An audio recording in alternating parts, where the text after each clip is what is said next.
Worries that we could be headed for a double-dip recession.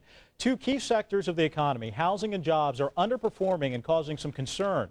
Last month, sales of existing homes dropped to the lowest level in 15 years. At the same time, around the country, the unemployment rate is more than 9%.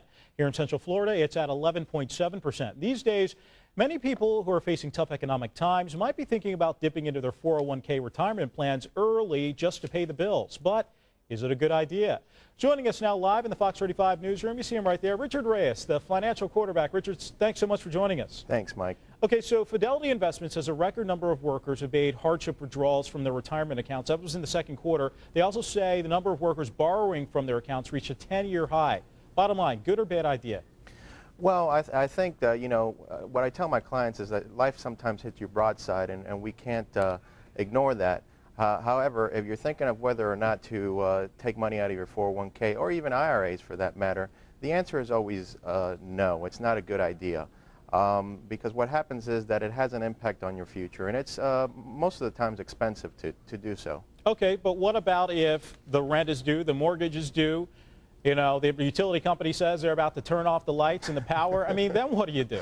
Of course, if that's your only resource that you have no other choice. But understand the repercussions. I think what we need to discuss here is understand the repercussions. The repercussions are that obviously you're taking money out of your future, which in many cases you will never see that money again or the growth of that money. And number two is the impact of the taxes and the penalties that come when you take your money out of your 401k or IRAs, which most people get broadsided with that too the following year. And let's talk about those taxes and penalties. How much can they be? Well, we're talking about just from federal taxes alone, anywhere from 20 to 30%. So, and then you're talking another 10% on top of that if you're under 59.5 because you made a pre-59.5 withdrawal. So we're talking anywhere from 30 to 40% just off the bat, which most of the times people are not prepared for that the following year because they think, well, I got the money. And that's most of the times what starts kind of a snowball effect that you get yourself into more trouble because you owe those taxes. And you say that people need to ask themselves whether or not this really is an emergency.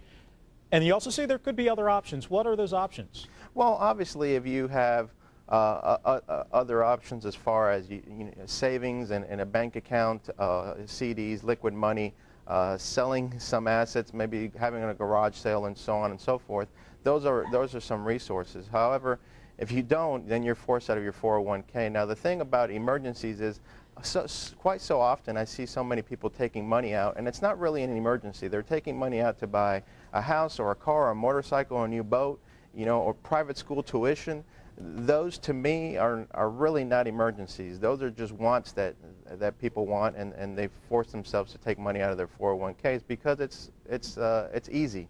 All right, our financial quarterback, Richard Reyes, based in Maitland. Thank you so much for joining us. Thanks, Mike.